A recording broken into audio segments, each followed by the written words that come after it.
Let's jump to the war here, and today we've got a rating your one-man doom stack, and this one's going to have to be the last one for melee lords. I've got a bunch of emails basically sending me Tyrion one-man doom stacks, but I've already said that I'm not covering Tyrion. We already know that he'd be super strong with the Sword of Cain, but here we've got Grombrindal, and I think this might actually be the best one so far for the melee lords, at least in terms of unkillable. So Grombrindal here, of course, has the Sword of Cain dominating. You basically need that in order to achieve what he has done. Got the Armor of Glimmeral Scales, giving him a bunch of resistances, Talisman of Preservation, and the Horn of Ancestors, which is providing him 15% physical resistance. So, looking at those resistances, he's got Ward Save plus 57%, Physical Resistance 35%, so that's 92% physical resistance, and magic resistance 30%. So that means he's at 87% physical resistance. Magic resistance. That means he's only going to take 13% instead of the max cap. So could have gotten Azag's trait, but I'm not too fussed about that one. Since there's not that many units in here that would even do magic damage. But it's still a huge army. This is way more than what Grimgor had to deal with. So let's just see how he goes. He's also got the Grombrindal's Fury, which provides melee attack plus 10, melee defense plus 15, and weapon strength plus 30%. Alright, let's jump in and see how he goes.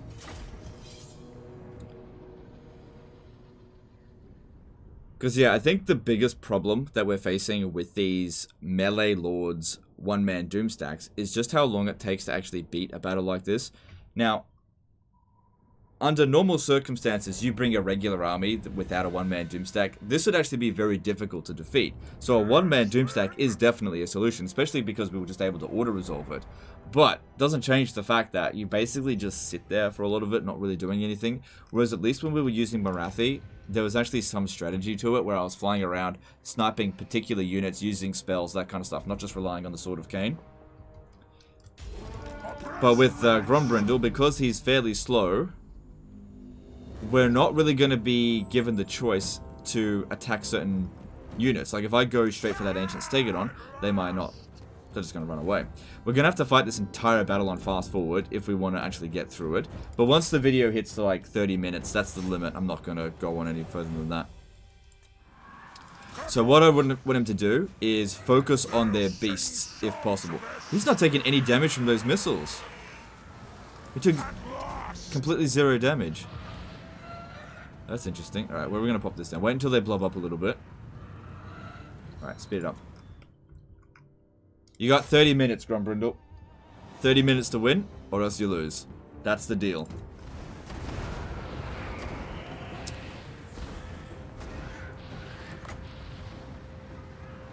I'm not seeing great spots to use this on.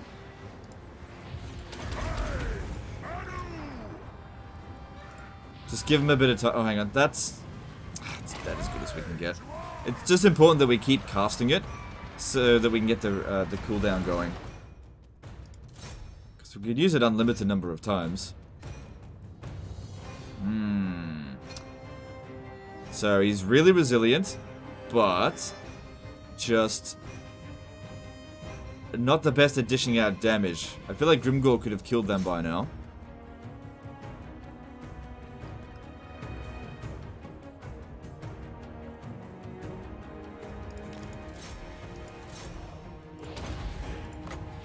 We've also got this, but it's not going to do a whole lot. It only lasts about a minute.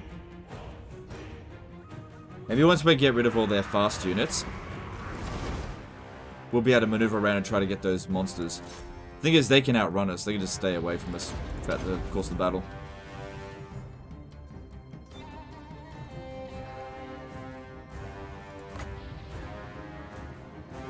Too far away. What are they looking for? I don't have any other troops.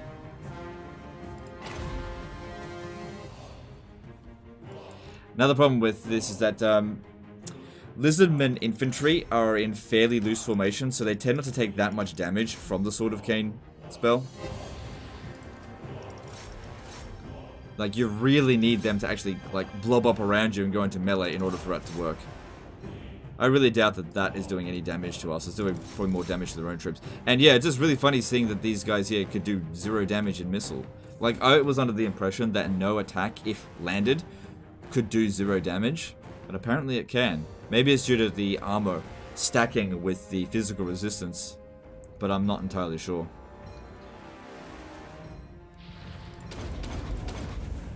So yeah, just keep it on high speed, because we've still got a bit of time, still got like 25 minutes, but you're on the clock, Grombrindal. You gotta kill a lot of them in a relatively short amount of time. Because as soon as that time is up, I'm conceding defeat. Go 1 second!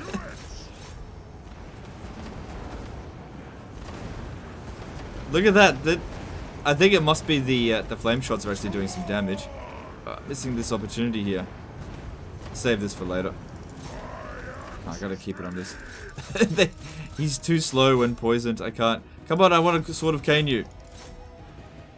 1 second. There we go.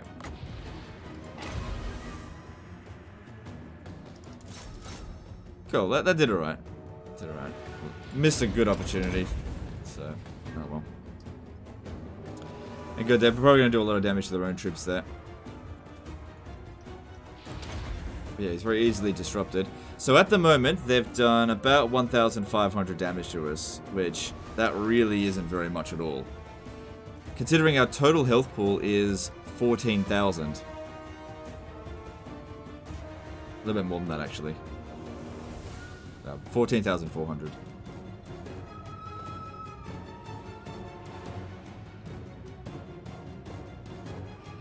Right now, I kind of wish some Hellstorm rocket batteries come in here and clear this shit up for me. What I really want to do is testing up against the beasts, but while these poison attacks here are slowing me down, I just can't catch up to them. Alright, oops. Where are we going to pop this down? There.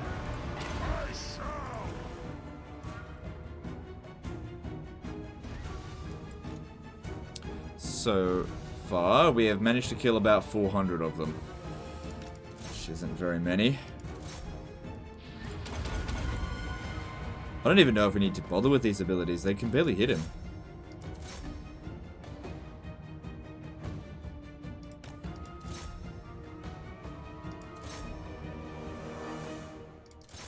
Well, eventually these ones here will run out of ammo, and then we might be able to dish out more damage. Because I imagine that's disrupting him a lot.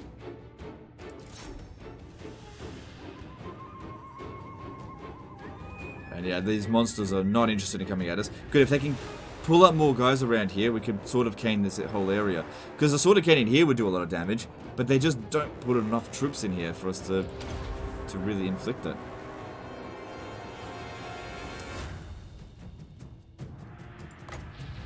Pop it down right on myself.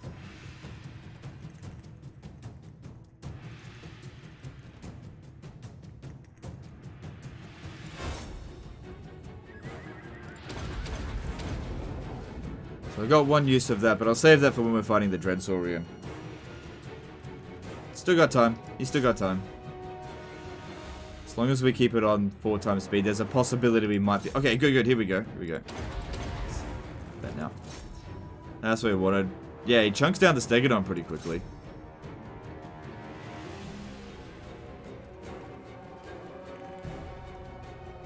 And they've given up on that.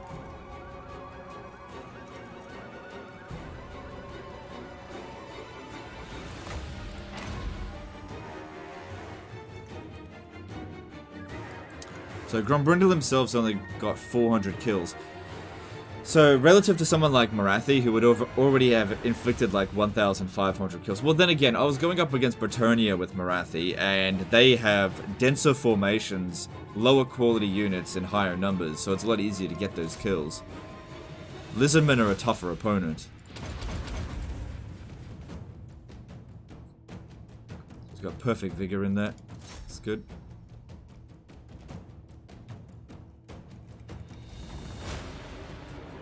So they've done 2,200 damage so far. This is the most resilient one we've had so far. These are some strong units. He's going up against Temple Guard, and they just can't do any damage. He's too small. How am I going to pop that? There's nowhere good to put it. Maybe there. It's not great, but you know, I'll get another one.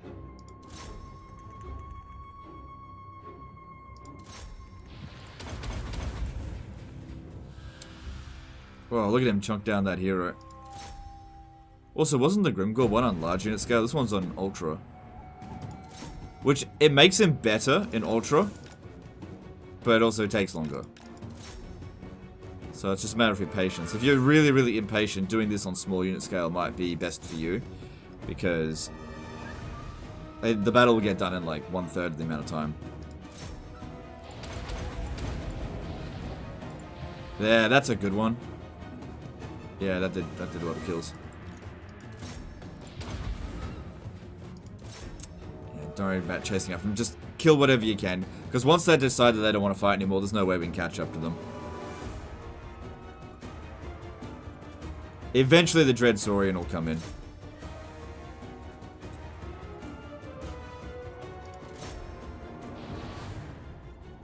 Are they getting tired? Yeah, their units running around are getting quite tired. Alright, you've used up 11 minutes of your allotted time, Grombrindal, so you better hurry up. How you going for kills? Kill about 1,000 of them. We don't need to kill the entire army. No, it's not going to be a good one this time. Good, enemy lords dead. Make it easier to break them. They're still probably fighting to the death. It's on very high battle difficulty. Shouldn't need to say that. I always check.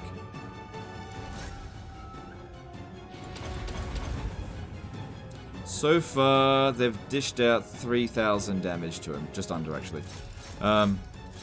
They might get through our regeneration, but I can't see them getting through all of our health here.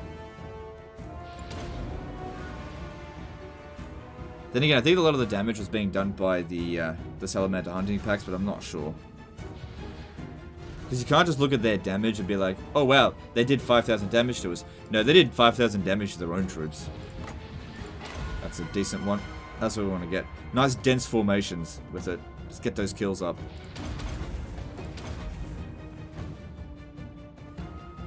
It's taken 100 damage since we last looked at it. So I don't think these melee infantry are really doing much to him at all.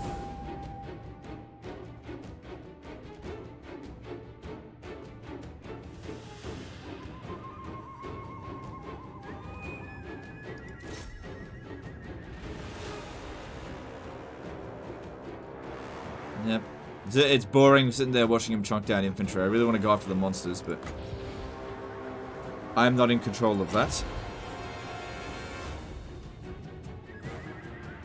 Once we get rid of their infantry, they'll send the monsters in.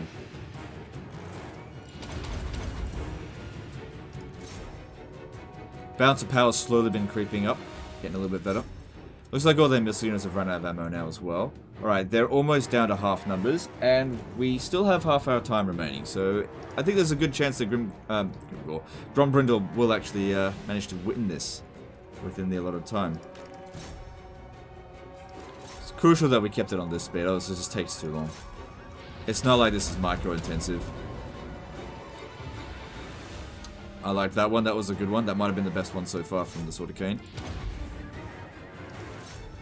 But yeah, I think part of the problem with this is that Grombrindal has like 1,500 weapon strength, but he can only attack like 2 or 3 units at a time, maybe 4, I'm not sure exactly. It'd be good if it actually told you.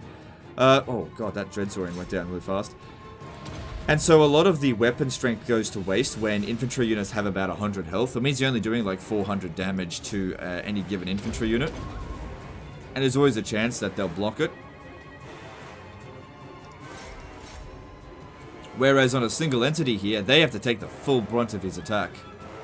So a unit here with 15,000 health just gets fucking killed.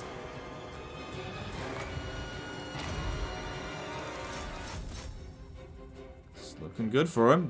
They're down below half numbers now, and they're running out of infantry. They have to send in more monsters. Be curious to see how much damage that one did, but it's possible for that one to have done friendly fire. So we really need to check. There's a feral run in here somewhere. See how it goes if it gets the chance to come and kill us.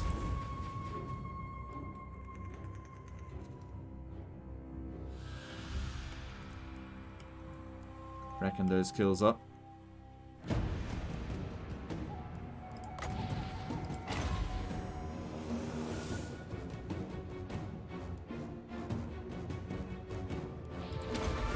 That's probably not doing anything for us. Alright, how are we going with this? We might even get through this without our regen being used up. Because there really isn't that many of them left. Oh, I'd love a sword of cane in there. It's too far away.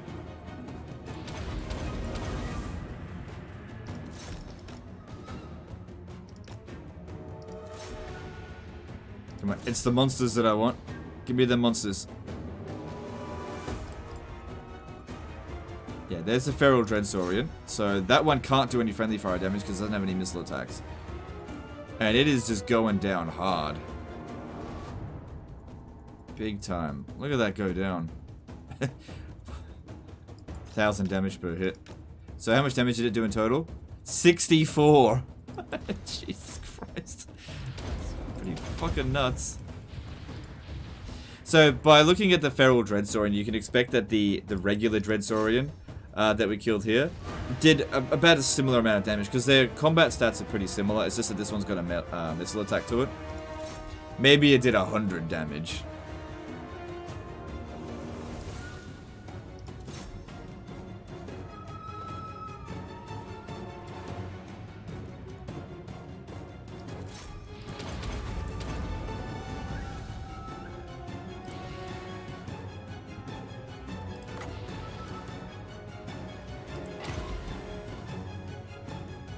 Yeah, there's not many infantry left. That's good.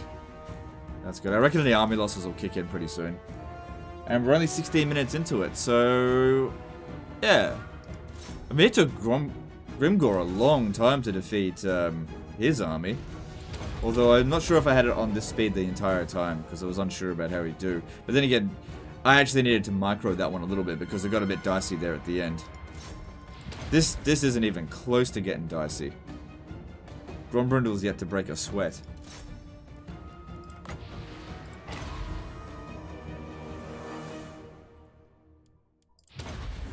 All those people that were so glad that Grimgor's the best before. Grombrindal absolutely shits all over him.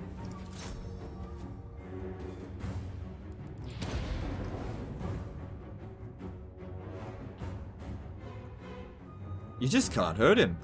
4 full stacks wouldn't have been enough.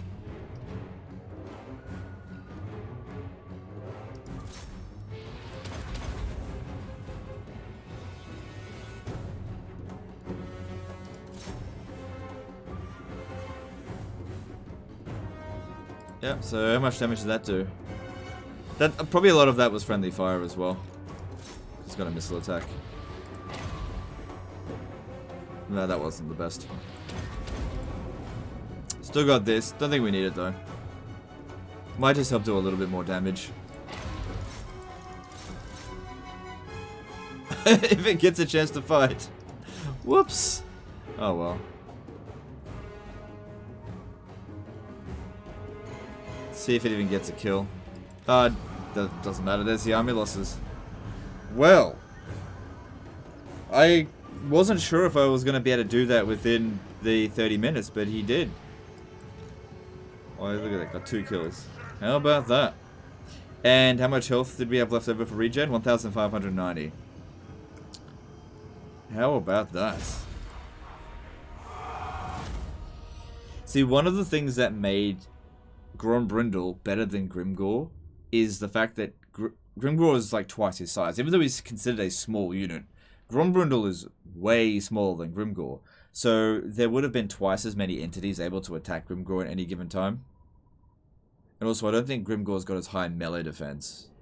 So it would have been getting hit more by more entities and more often. But he would have had more armor. Wow.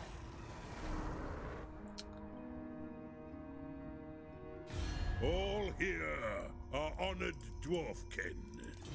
So yeah, we'll just have a look at what he's got in, like what traits he's got. He doesn't have the Black Pyramid of Nagash. That's how you can get your other 3% magic resistance. Yeah, you get that 3% magic resistance. Oh, well, you get 10% from the Black Pyramid of Nagash, and then he's essentially perfect. I don't know what more you could do. Like, giving him more melee attack and melee defense isn't going to matter at this point. Basically, he needs to inherit some sort of ability that allows him to kill infantry faster. That's all he needs. So let's have a look at. So let's see. Yeah, so he's always going to get a lot of these sort of abilities here. These traits. So you got Slayer, Kingslayer. Good. Killed Ungrim. Vlad. Probably didn't need Vlad. Isabella. Good. Yeah, we knew we had that one. Throt. That's one that you want to get. Probably doesn't need Wolfric the Wanderer's one too much because I can't imagine we'll be charging that often. Throgs is a good one for the bonus versus large and weapon strength. Great Green Killer. Cool. Needed that. Grimgore. Extra armor piercing damage. Wasted on infantry, but not wasted on the single entities. Defeated Queek. Defeated Krokgar. Defeated Tyrion. Eltharion. Malekith. The Frenzy ability, I guess, is alright. Defeated Hellebron. Yep, that's good. Get that extra melee attack up. I'm going to kill him more often. And that's it. So what could he have done? What trait could he have gotten to make this better? I mean, he's at the trait cap there. He could have gotten Nakai, but I don't expect you to get Nakai. That one's very hard to get because Nakai ends up dead a lot of the time before you can get to him. What's another one that he could get? Azag, I guess, or just go get the Black Pyramid of Nagash. It would have the same effect, really. Just trying to think, what else could he get from Luther Harkon could have also given him magic resistance. Yeah, I don't know. Something to give him extra weapon strength is just wasted on the infantry. He takes out the single entities just fine. He's really about as strong as he can get. Yeah, he just needs something to attack more entities at any given time, which is impossible. You can't do that. Alright, so rating this, I'm going to give it 9 out of 10. Because it's better than Grimgore's, which I think we gave him an 8 out of 10. But it just can't compete with ones such as Marathi. Marathi is able to inflict way more damage way faster. And so the battles just don't drag on for quite as long. And Marathi dealt with like 4 full stacks. Now, funny thing is, Marathi might not have been able to handle that so easily because of all the single entities. But then again, maybe she would have. I don't know. I didn't test Marathi up against this. Then again, she had the Sword of Cain as well, and she was pretty much at max resistances. And she actually debuffs the enemies as well. And you know, when you're thinking about like Malice Darkblade, he's able to go sort of go into full Sarkhan, and not only does he have the Sword of Cain ability, but he also has the Explosion and the Soul Stealer, which allows him to inflict massive damage on everyone around him. So he's able to kill units a lot faster. So I think with Grombrindal, he's probably the most resilient out of any of them so far. Like, he just refused to take any damage, but he just can't dish out damage fast enough. So he'll win pretty much any fight, but every fight's going to be fairly boring, and that's why I'm just knocking that score down. Now, if you've got enough patience and you don't mind about that, then who cares if he's a 9 out of 10 or 10 out of 10? But I think the ability to dish out damage quickly for a single entity is kind of important. That's just where he falls down. But anyway, let me know in the comments below what you think of the rating of this, 9 out of 10, or if you think it deserves more. I think he's the best one that's a melee lord so far. I think he was better than Imrik. It's just that Imrik was well, we spent an hour on that battle with Imrik. I think that Grombrindal could have handled that quicker with less damage, but I'm not sure because it didn't go up against it. But yeah, that's the last one that I'm going to do for melee-focused lords. So from now on, if there's going to be any one-man doom stacks, they have to have some other ability apart from Sword of Cain, because it's getting a bit tiresome now. Not to say that you can't send them in with Sword of Cain, but there's just got to be some other edge to it, or else we're really just making the same video over and over and over again, which, don't get me wrong, I'm all for milk and views, but at the same time, I know that you guys are starting to get a bit bored of them, so this is the last one of that. I think this is a good one to end that one on, and we'll see if we even get any more one-man doom stacks in the future. Anyway, that's the end of this one, guys. Appreciate all the support. Thank you for sending all the one-man doom stacks and doom stack videos that you have sent in so far, but I think the degree of the bar has been set pretty high, and I'm going to have to be pretty fussy picking certain save files from now. So if you are doing that, you're going to have to put in a lot of effort. And just keep the criteria in mind. It's got to be more than just melee lord with Sword of Cain. So please don't send me Tyrion. Everybody already knows Tyrion's super strong. We've seen that a dozen times. Anyway, that's the end of this one. Appreciate you guys, and I'll see you next time, fuckers. Bye.